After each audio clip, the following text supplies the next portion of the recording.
دریافت فرمایا ہے کہ میں نے بطور صدقہ ایک شخص کو موٹر سائیکل دینے کا سوچا اور ایک دن اس کو فون بھی کیا۔ وہ موٹر سائیکل نہیں چلا سکتا اور کچھ دور بھی ہے، کیا میں کسی اور شخص کو دے سکتا ہوں؟ اس پہ کئی ایک سوالات ہیں، اس کی شکیں ہیں کہ آپ نے ارادہ ہی کیوں کیا موٹر سائیکل دینے کا، وہ رقم کیسی ہے؟ اگر وہ زکوٰۃ کی ہے تو اس کا صدقہ واجب ہے نا۔ وہ پھر بچہ ہے جس کو موٹر سائیکل چلانا نہیں آتا تو بالغ ہے یا نابالغ؟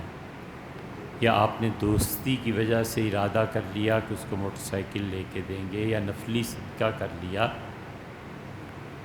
تو اب جو موٹر سائیکل بھی نہیں چلا سکتا اور آپ دینے کا ارادہ فرماتے ہیں اور اس کو منسوخ کر کے دوسری جگہ دے دیں، تو اگر یہ ساری چیزیں نفل کے درجے میں ہیں، کوئی زکوٰۃ نہیں ہے، آپ نے کوئی منت نہیں مانی، تو آپ اس موٹر سائیکل کو کسی کو بھی دے سکتے ہیں جیسے آپ کا جی چاہے، کوئی رکاوٹ نہیں، بشرطے کہ یہ ساری چیزیں نفل کے درجے میں ہیں۔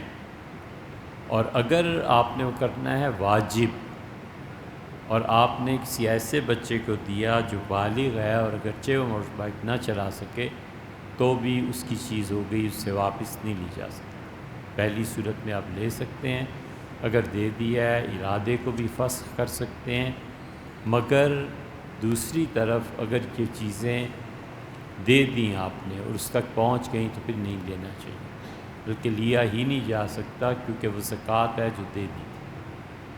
اس میں ایک اور چیز بھی ہے، صحیح بخاری میں آتا ہے کہ سیدنا عمر رضی اللہ عنہ نے ایک آدمی کو تحفے میں ایک گھوڑا دیا کہ اللہ کی راہ میں یہ جہاد کرے گا۔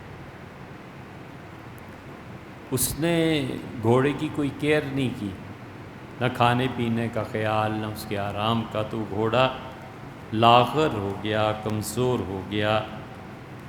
تو حضرت عمر رضی اللہ عنہ نے دیکھا تو انہیں افسوس ہوا کہ اتنی اچھی چیز میں نے اسے دی تھی اور اس نے اس چیز کو گویا کہ ضائع کر دیا۔ پھر انہوں نے سوچا کہ میں اسے واپس لے لوں۔ پھر حضور اقدس صلی اللہ علیہ وسلم سے مسئلہ پوچھا کہ اللہ کے رسول کیا میں اسے لے لوں؟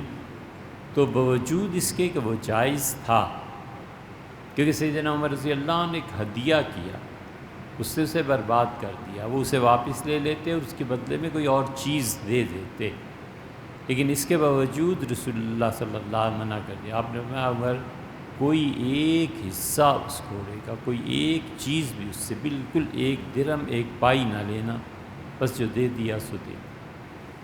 بہتر تو یہ ہے، اور اگر جواز کے درجے میں تو ہم نے آپ سے عرض کر دی۔ کرونا ویکسین کے بارے میں رہنمائی فرمائیں۔ کچھ پتہ نہیں بھائی،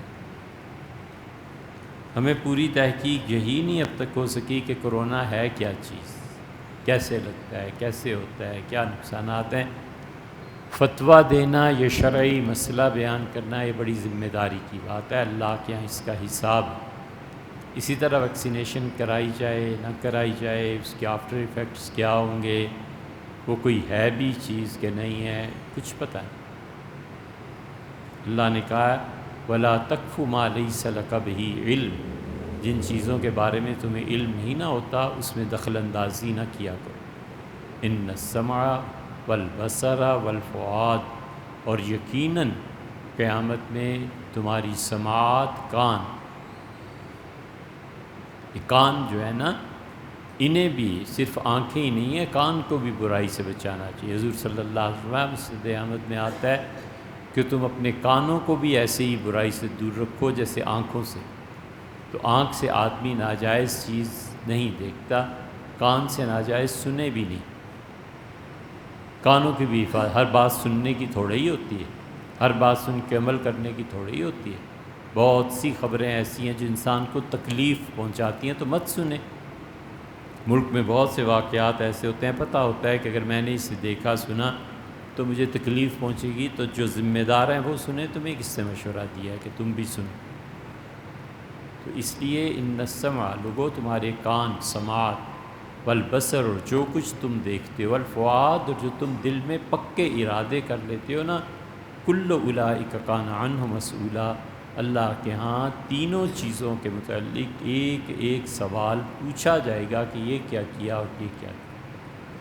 تو جس چیز کا علم نہیں ہے، مفتیوں کو کیا ضرورت ہے اس میں دخل دینے کی؟ کسی کو علم ہو تو وہ فتویٰ دے۔ ہم سب حسن خاتمہ کی دعا کرتے ہیں، تو زندگی میں حسن خاتمہ کے لیے کن اعمال کو اپنانا چاہیے؟ بہت ہیں، بہت ہیں، کوئی ایک عمل ہے؟ نماز کی پابندی جو لوگ کرتے رہتے ہیں نا، ان کو اللہ تعالیٰ موت سے پہلے اپنے ذکر اور یاد کی توفیق دے دیتا ہے۔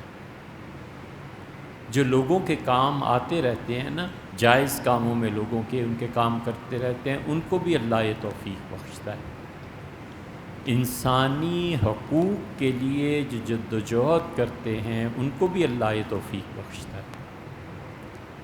ایک معمول جو بنا لیتے ہیں کہ روزانہ 100 مرتبہ مثلاً کلمہ پڑھنا ہے، 1000 مرتبہ کلمہ طیبہ پڑھنا ہے، پہلا کلمہ، ان کو بھی اللہ حسن خاتمہ کی دولت سے نوازتا ہے۔ اسی طرح جس شخص نے لوگوں کے ساتھ عمومی طور پہ معافی کا رویہ رکھا ہوتا ہے، یہ حسن خاتمہ میں بہت آگے چلے جاتے ہیں۔ کوئی کچھ کہے چھوڑ، کچھ بدلہ نہیں لینا، سب معافی ہے، کوئی کسی سے انتقام نہیں ہے، کسی کی برائی نہیں ہے، بس چھوڑ۔ یہ لوگ بہت آگے بڑھ جاتے ہیں۔ اللہ نے فرمایا فمن عفا و اصلح، اور جو معاف کر دے اور صلح کر لے، فقد وقع اجرہ علی اللہ، لوگوں اس کا اجر تو ہمارے ذمہ رہا۔ یہ تو ایسے ہی ہے جیسے بادشاہ کہہ دے کہ اور بیٹھو سناؤ کیا حال ہے، وہ کہتا ہے سر یہ کام، وہ کہتا ہے چھوڑو کام، وہ کام میرے ذمہ رہا، کام کا کیا مسئلہ۔ فقد وقع اجرہ علی اللہ، اس کا اجر اللہ کی ذمہ رہا، بہت بڑی چیز ہے۔ اذان جو دیتا ہے اس کو بھی حسن خاتمہ کی دولت سے نوازا جاتا ہے۔ جو میت کو نہلاتا ہے نا، یہ کچھ لوگ ہوتے ہیں، ان کو بھی اللہ تعالیٰ آخری وقت میں حسن خاتمہ، عمومی طور پہ اب تک مسلمان جو ہیں، اللہ تعالیٰ کئی مرتبہ بڑے سے بڑے گناہ گار کا خاتمہ بھی اچھا ہی کرتا ہے۔ اللہ سے حسن ظن رکھنا چاہیے۔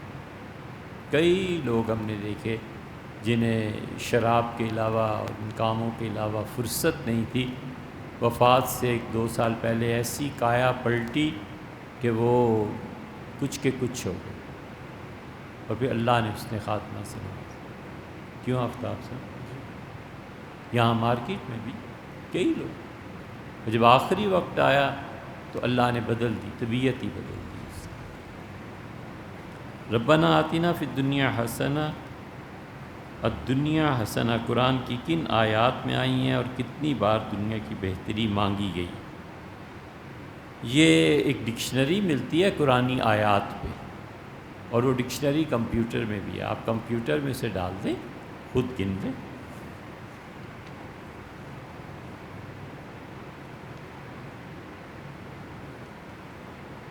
آج کل کے دور میں تبدیل شدہ رویوں اور معاملات میں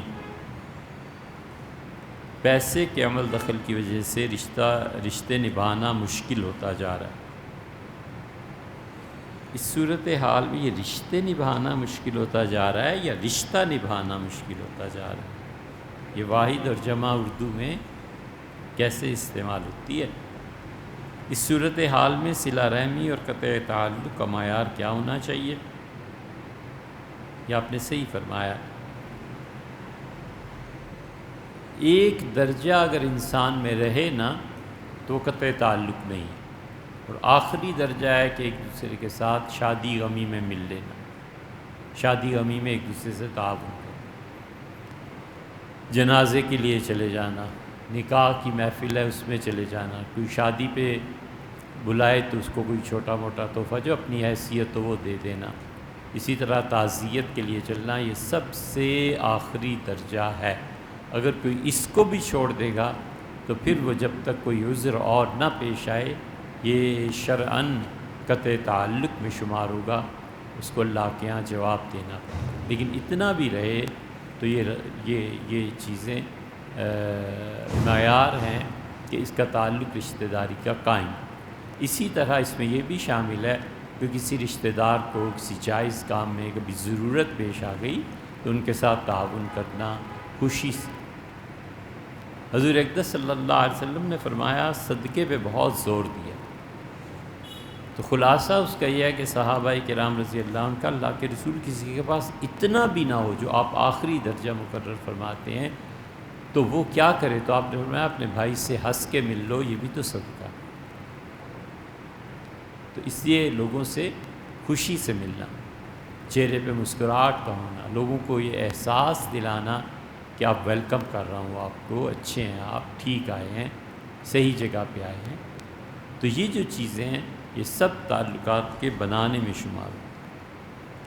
کرسی پر بیٹھ کر نماز کی ادائیگی کا درست طریقہ بیان کر دیجئے۔ اللہ تعالیٰ جزائے خیر دے، مفتی عبدالرؤوف صاحب ہیں سکھر کے، انہوں نے ایک کتاب لکھی ہے کہ کرسی پہ بیٹھ کر نماز پڑھنے کا صحیح طریقہ، اور عام مارکیٹ میں مل جاتی ہے، آپ اسے پڑھ لیجیے۔ اس میں کئی مسائل مفتی صاحب نے ایسے لکھے ہیں کہ جو عام طور پہ پتہ نہیں ہوتے اور لوگ نماز خراب کرتے ہیں۔ اب وہ پوری تفصیل بیان کرنا اتنا وقت بھی نہیں ہے اور ذرا سا دشوار ہے، تو وہ کتاب ہے بالکل اسی موضوع پہ اور بہت اچھی لکھی گئی۔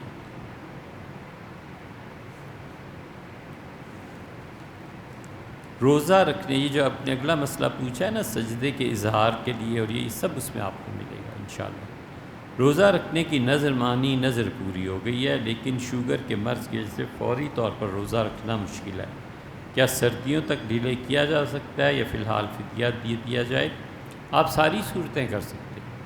شوگر کی وجہ سے اسے ڈیلے کر لیں، سردیوں میں رکھ لیجئے گا، لیکن گھر والوں کو بتا دیں کسی نہ کسی کو کہ خدا نہ خواستہ اگر مجھے کچھ ہو جائے تو میرے مال میں سے ایک کا فدیہ ادا کر دیں۔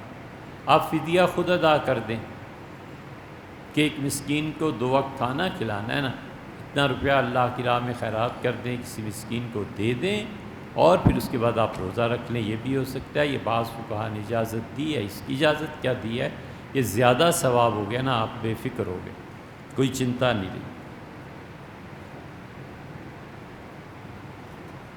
کیا حکومت کی طرف سے سیلاب زدگان وغیرہ کووڈ-19 ریلیف فنڈ کے لیے تنخواہوں سے جبری لازمی کٹوتی کرنا درست ہے؟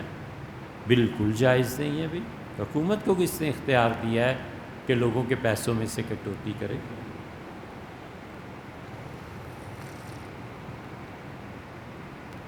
خیر منانی چاہیے، یہ حکومتیں ایسے ایسے کبیرہ گناہ کرتی ہیں جو کفر کے قریب پہنچ جاتے ہیں۔ ہم بول نہیں سکتے، ہم کہہ نہیں سکتے۔ میں بولوں تو بہت کچھ ہو سکتا ہے، ولیعوذ باللہ اس سے ہم بول نہیں سکتے۔ یہ حکومتیں جو کرتوت کرتی ہیں یہ سراسر کفر کی حرکتیں ہیں، کفر کی۔ یہ جو اب پاس کیا ہے قانون کہ اور ڈپٹی کمشنر اور کمشنر کو اتنے اختیارات ہیں کہ مثلا وہ آیا ہے میلوڈی مسجد میں، کہتا ہے ساری انتظامیہ برطرف، اور اس مسجد میں ایڈمنسٹریٹر مقرر کروں گا اور تم یہ غلطیاں کر رہے ہو۔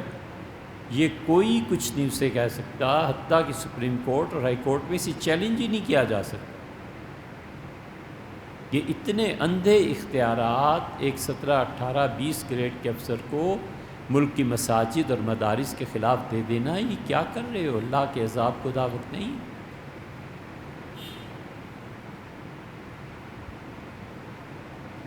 سارے یہ انسانی حقوق کا کوئی خیال نہیں ہے کہ ایک جگہ پہ 10,000 آدمی فیصلہ کر رہے ہیں کہ یہ ہونا چاہیے، اور ان کی رائے ہو یا نہ ہو سب بلڈوز جو ہم چاہیں گے وہ۔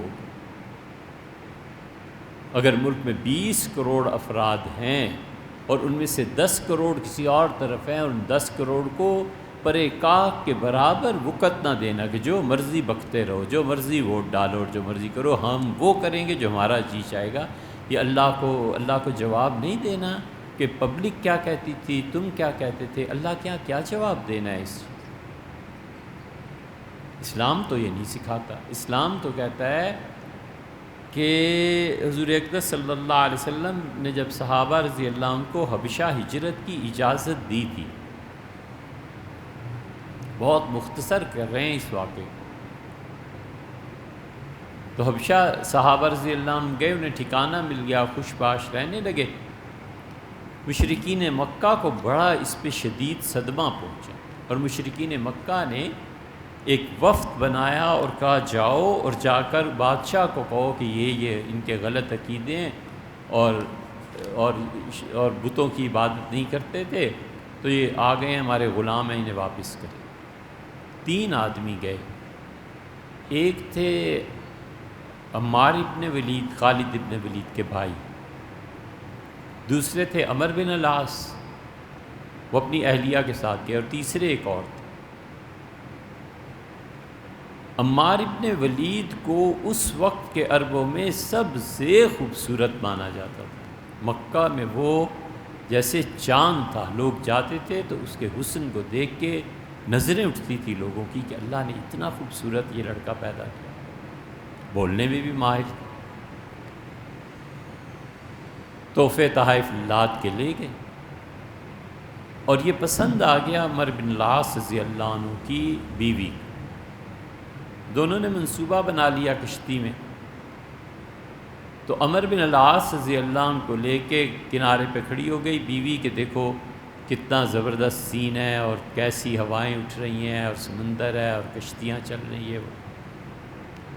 عمار پیچھے کھڑا تھا، اس نے شرارت کی اور دھکا دیا، اور عمر بن العاص سمندر میں گر گیا. عمر بن العاص بڑے عقل کے آدمی تھے.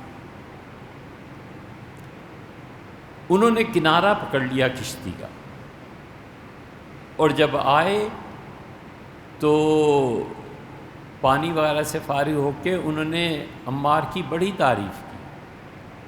اس نے کہا تم نہ ہوتے تو آج تو میں مر جاتا. اس کا کوئی نہیں، ہاتھ لگا تمہارا، میں گر پڑا، لیکن دیکھو کشتی اسی رفتار میں چلتی رہی، یہ ہوتا رہا وہ ہوتا رہا، اور سمجھ وہ سب کچھ کیا کہ کیا کیا. یہ ہے سیاست. پہنچا، جا کے نجاشی سے ملا. نجاشی نے ساری بات سنی اور رد کر دی.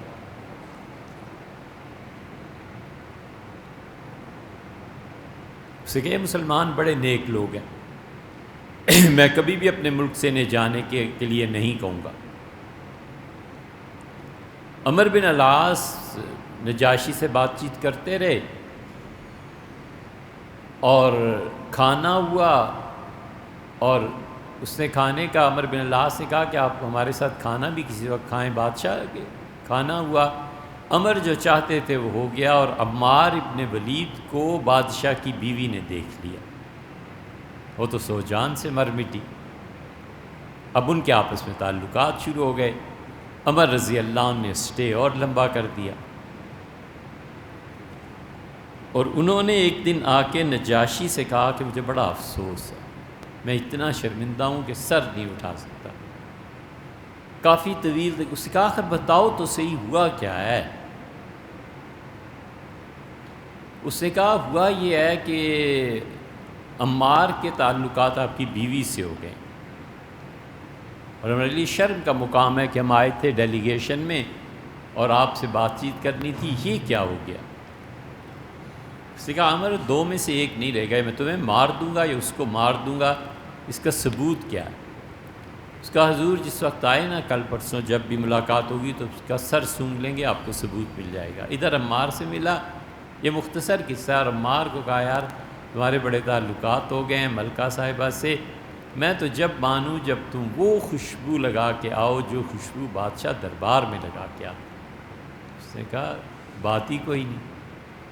چلا گیا، اس سے فرمائش کی تو اس نے بادشاہ کو وہ خوشبو اس کے سر پہ مل دی. بادشاہ سلامت نے جب سونگی تو سمجھ گئے کہ عمر نے ٹھیک کہا. عمر بن العاص نے اپنا وفد جو بھی تھے واپس لیا، چل پڑے، اور عمار ابن ولید کو حبشہ نے نجاشی نے گرفتار کر لیا. اس جادوگروں کو بلایا اور اس سے کہا وہ جادو کرو کہ دنیا میں کسی کا نہ رہے.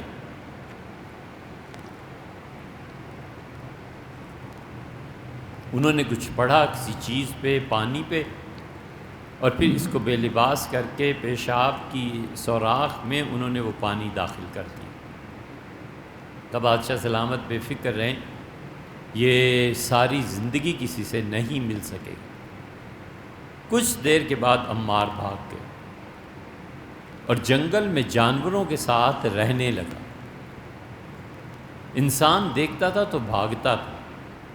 لمبے بال ہو گئے، جسم کو بالوں نے ڈھانپ لیا۔ سیدنا عمر رضی اللہ عنہ کو اور سارے عربوں کو پتہ تھا کہ عمار کو گرفتار کر لیا گیا ہے۔ جب امیر المومنین بنے تو انہوں نے اور کاموں میں سے ایک کہا، ان کا خالد تمہارا بھائی کہاں ہے؟ وہ ہمارے شہر کا رہنے والا ہے، ہمارا اپنا بندہ ہے، ہماری مملکت کا فرد ہے، یہ نہیں ہو سکتا کہ میں کسی کو ایسے ہی چھوڑ دوں۔ اور وفد بھیجا اور کہا جاؤ اور عمار کو لے کے آؤ، بادشاہ سے ملو، اس کے بیٹے سے، اس کہو کہ عمار کو واپس کریں۔ یہ جو قومیں غیرت والی ہوتی ہیں نا، ان کا ٹھیک یہی رویہ ہوتا ہے۔ وہ امریکہ کا ایک آدمی بھی اسی طرح چلا گیا تھا، تو ہم نے لوگوں کو کئی جگہ یہ بات سنی، ہم نے کہا اس میں ناراض ہونے کی کیا بات ہے؟ جب تمہاری اقتدار اور تم صحیح انسان تھے تو تم بھی یہی کرتے تھے، انہوں نے بھی یہی کیا، فرق کیا ہے؟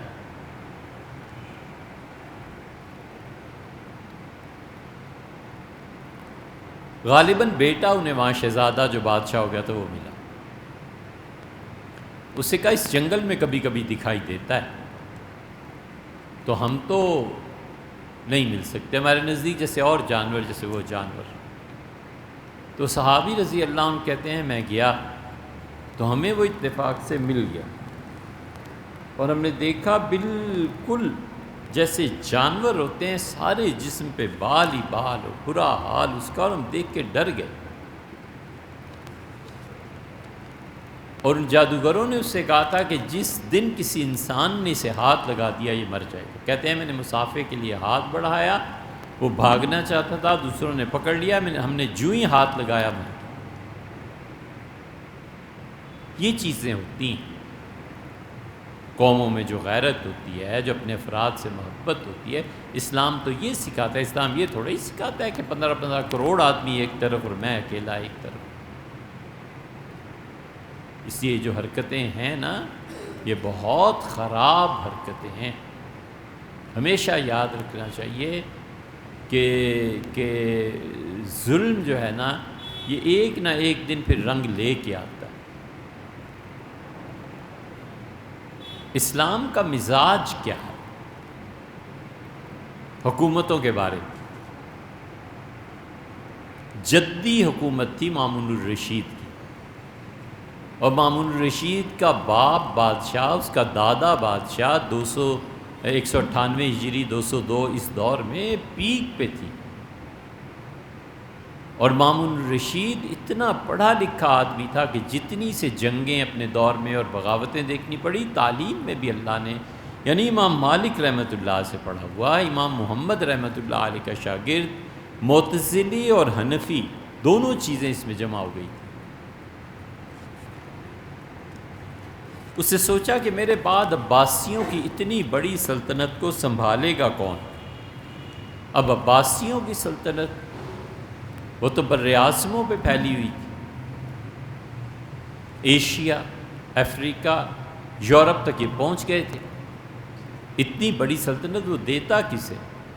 اس نے کیا کیا کہ ایک سال کے لیے جتنے عباسی بڑے بڑے عہدے دار تھے ان سب کو مرد بلایا، اور 6-7 مہینے تک وہ ساری سلطنت کے کام وہیں بیٹھ کے کرتا رہا، اور عباسیوں میں سے ایک بڑا آدمی جانچتا رہا کہ میری خلافت کا کون اہل ہے۔ اور 8-9 مہینے کے بعد اور اچھے سے اچھا کھانا اور سب عیاشیاں، اس نے بلایا بنو عباس کو اور کہا بنو عباس افسوس، تمہیں اس طویل عرصے کی حکمرانی نے اتنا برباد کر دیا ہے کہ تمہاری نسلوں میں کوئی ایک آدمی باقی نہیں رہا جو میری جگہ پہ آئے۔ یہ بڑا مسئلہ ہوتا ہے۔ مصیبت یہ بھی ہے کہ بڑے لوگ اتنے بڑے کام کر جاتے ہیں کہ چھوٹے کے تصور سے بھی بالا ہوتا ہے کہ یہ کام بھی ہو سکتا ہے، بہت ہی بڑے ہوتے ہیں۔ سعد اللہ نے لکھا ہے کہ اورنگزیب عالمگیر ظہر کی نماز پڑھ کے بیٹھے ہاتھ پھیلائے اور آنسو ان کے گر رہے تھے ہتھیلیوں پہ۔ تو جب اٹھے تو میں نے کہا کون سی چیز ہے جو آپ کو میسر نہیں ہے؟ اس وقت کے بادشاہ ہیں، کیا چاہیے، کیوں روتے ہیں؟ مجھے بتائیں، حکم کریں میں وزیر اعظم۔ ان کا یک مرد درکار است، سعد اللہ ایک مرد چاہیے میری جگہ پہ سنبھال لے حکومت کو، میں مر گیا تو تم لوگ کیا کرو؟ وہ ہوا جو اب تک ہو رہا ہے 300 سال، اس جیسا بندہ نہیں پیدا ہوا۔ تو مامون الرشید سوچتا رہا۔ بنو عباس کی جب چھٹی ہو گئی تو بغداد واپس چلے گئے، وہ تھا مرو۔ اس نے فضل کو بلایا، فضل برمکی ایرانی تھے۔ اس سے کہا تم بتاؤ کوئی آدمی یار سلطنت کس کے حوالے کروں؟ وہ بھی سوچتا رہا۔ پھر ایک دن اس نے کہا کہ اس وقت عباسیوں کو چھوڑ کے علویوں کو آپ دیکھیں، سادات کو، ان میں کوئی مل جائے۔ تو سیدنا علی رضی اللہ عنہ کے بیٹے سیدنا حسین ابن علی، ان کے بیٹے زین العابدین، ان کے بیٹے باقر، ان کے بیٹے جعفر صادق، ان کے بیٹے امام موسیٰ کاظم، ان کے بیٹے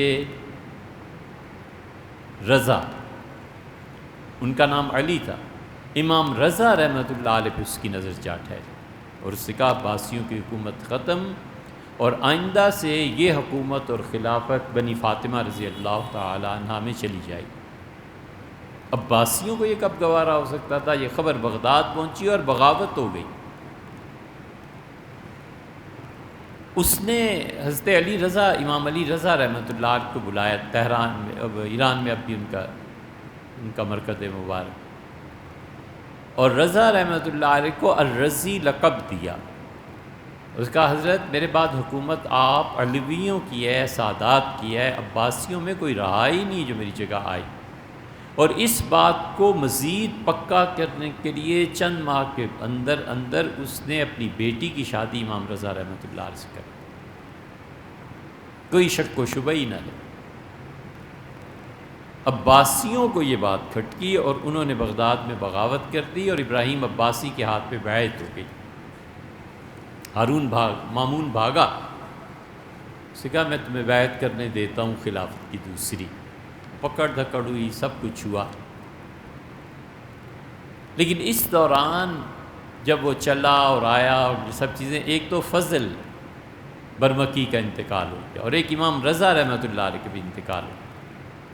اب مورخین کہتے ہیں ان دونوں ہستیوں کا انتقال اس لیے ہوا کہ قدرتی چیز تھی، اللہ کی تقدیر تھی۔ کچھ لوگ کہتے ہیں کہ ان کو پبلک عباسیوں نے ہی زہر دے دیا تھا، کچھ کہتے ہیں کہ چونکہ مملکت میں انتشار پھیل گیا اور حضرت علی رضا رحمۃ اللہ علیہ پہ باقی لوگ راضی نہیں ہو رہے تھے تو مامون نے خود زہر دے دیا تھا۔ شبلی نے یہ لکھا، واللہ عالم، جو بھی ہوا ہو۔ لیکن اس پہ مقدمہ ابن خلدون میں، ابن خلدون نے جو فکرے لکھے ہیں نا زبردست۔ ابن خلدون نے مقدمے میں بہت سی غلطیاں بھی کی، اللہ تعالیٰ توفیق دیتا، کبھی پڑھاتے تو پتہ چلتا کہ اس میں کیا غلطیاں ہیں اور کیا تاریخ ہوتی ہے۔ بعض غلطیوں پہ ہنسی بھی آتی۔ ابن خلدون نے اس میں لکھا کہ جب عوام میں دینی شعائر نہ رہیں اور عوام کسی سسٹم کے خلاف ہو جائیں اپنی عملی زندگی میں، اور ان کے اعمال سے ظاہر ہوتا ہو کہ پبلک اس سسٹم کو قبول نہیں کرتی، یہ لفظی ترجمہ وغیرہ نہیں ہے، یہ اس کی مفہوم بیان کر رہا ہوں۔ وہ کہتا ہے جب سوسائٹی اس طرح کی ہو جائے تو پھر آپ جو بھی نظام سوسائٹی پہ لا کے نافذ کریں گے وہ پلٹا دیں۔ اس لیے ہمیشہ عوامی رائے کا خیال کرنا چاہیے کہ عوام کیا چاہتی ہے، اس رائے کے احترام میں حکومتوں کو ایسے چلنا چاہیے، یہ اس کا تصور۔ تو اس لیے کروڑوں افراد کی رائے کو رد کر دینا اللہ کے یہاں کیا جواب دینا؟ ہمیں اس سیاست سے کوئی غرض نہیں، صرف اتنا سا ہے کہ حضرت والا آپ کی بھی آخرت اچھی ہو جائے، اللہ کے یہاں آپ سے بھی جواب دہی نہ ہو، اللہ نہ پوچھے کہ یہ مخلوق تو ادھر جا رہی تھی اور تم کیا کر رہے ہو۔ اس لیے جو آپ نے تحریر فرمایا دور پہنچ گئے، لیکن حکومت کو کوئی حق نہیں پہنچتا کہ وہ پبلک کے پیسے کو کاٹ لے، تنخواہوں سے جبراً کاٹ لے۔ کیوں بھئی؟ یہ نفلی صدقہ ہے، سیلاب زدگان ہے یا کووڈ ہے یا کچھ بھی، یہ نفلی صدقہ ہے نا، کوئی فرض تھوڑا ہی ہے۔ تو نفلی صدقہ پبلک کرے، آپ پبلک کو پیسے دیں، آپ اپنے معاشی حالات کو بہتر بنائیں۔ اگر آپ کے پاس نہیں ہے تو پھر کچھ اور کریں، پھر ضرورت ہی کیا ہے ان حکومتوں کی؟ قابل تقلید رہے گا تاریخ میں جو Europe, U S A, France, Germany اور ان حکومتوں نے اپنی پبلک کے ساتھ جو نیکیاں کی ہیں، یہ نیکیاں کوئی تھوڑی سی چیز ہے۔ ملک کے اسباب، وسائل، معاش کدھر گیا؟ لوگوں کو نوکری نہیں مل رہی، لوگ کووڈ اور اس میں پھنس کے بیچارے کنگلے ہو گئے، اور اس نظام نے اتنا زیادہ سرمایہ داری کو رواج دیا ہے کہ سرمایہ دار پوچھتے ہیں کہاں پیسہ خرچ کریں، اور وہ زمینوں کے چکر میں پڑ گئے ہیں کہ یہ خرید، اس سے کہ انہیں بھی پتہ ہے کہ یہ ٹیکس کا نظام اور یہ چیزیں کیا کریں۔ اللہ کا خوف نہیں رہا۔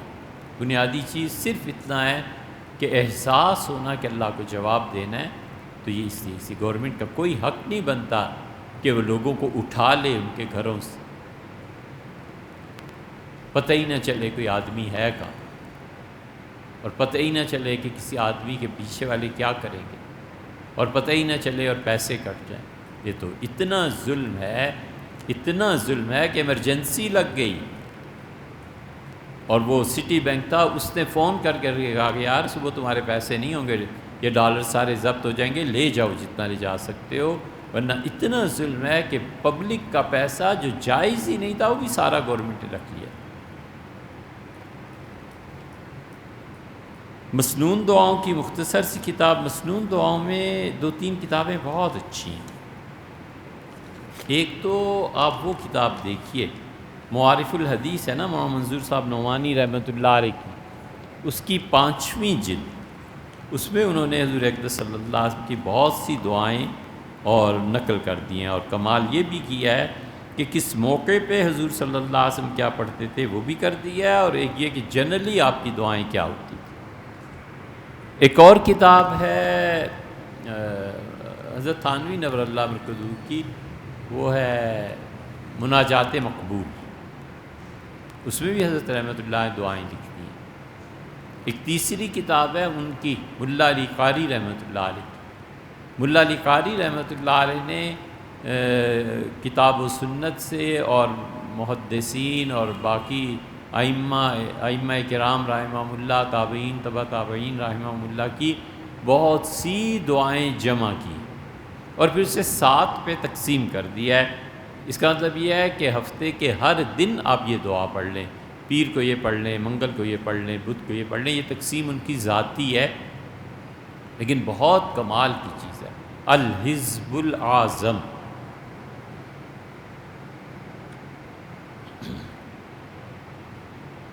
یہ اصل کتاب کا نام۔ پھر حضرت شیخ مولانا زکریا صاحب رحمۃ اللہ علیہ نے اپنے خلفاء سے فرمایا تھا کہ اس کو خلاصہ بھی لکھ دو، طویل دعا ہے، لوگ 10-15 منٹ دعائیں پڑھنے میں روز کہاں دیں گے، تو اسے مختصر کر دو، تو وہ بھی کر دیا تھا۔ ایک اور کتاب ہے ہمارے حضرت مولانا ابو الحسن ندوی رحمۃ اللہ علیہ لکھی ہے، دستور حیات، کمال کی چیز ہے وہ بھی۔ وہ پیٹرن جو انہوں نے رکھا ہے، وہ اصل میں چاہتے تھے کہ زاد المعاد جیسی کوئی چیز تحریر فرمائیں، پھر حضرت رحمۃ اللہ علیہ زاد المعاد کی بجائے وہ دستور حیات لکھ دی۔ طریقہ وہی ہے۔